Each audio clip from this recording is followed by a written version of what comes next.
Sa detalye ng mga balitang lokal, agad na binawian ng buhay ang isang lalaki matapos mahulog sa drainage canal habang sakay ng motorsiklo sa Divisoria Norte, Madela, Quirino. Sa panayam ng Bombo Radyo Kawayan kay Police Lieutenant Franklin Alvarez, ang administrative officer ng Madela Police Station, kinilala ang biktima bilang isang construction worker na residente ng San Agustin, Isabela.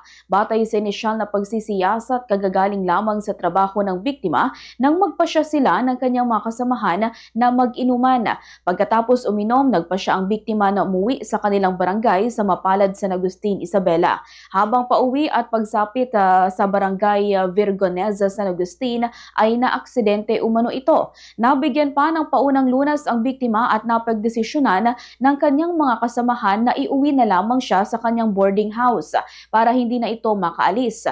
Inalis pa nila ang takip ng spark plug ng motorsiklo. Subalit lingid sa kanilang kaalaman, nagpumilit pa ring umalis ang biktima at nagtungo sa Madela, Quirino para puntahan umano ang kanyang misis.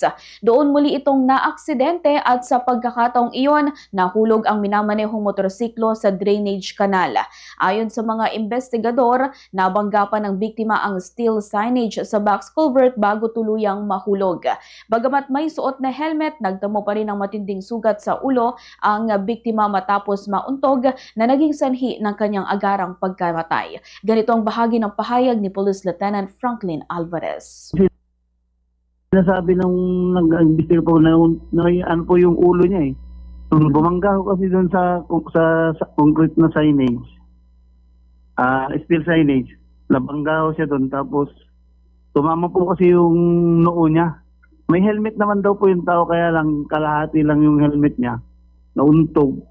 Tapos siguro yun na nung nauntog siya, sa lakas ng untog niya nahilo. Yun na nakontrol yung kanyang control yung manibela, ma'am, dumiret na kung saan diretso siyang nahulog. For the most trusted source of news and information, visit our website at www.bomboradio.com. Follow us on Bombo Radio mobile app, Facebook, and YouTube. Like, share, and stay connected. Anytime, anywhere.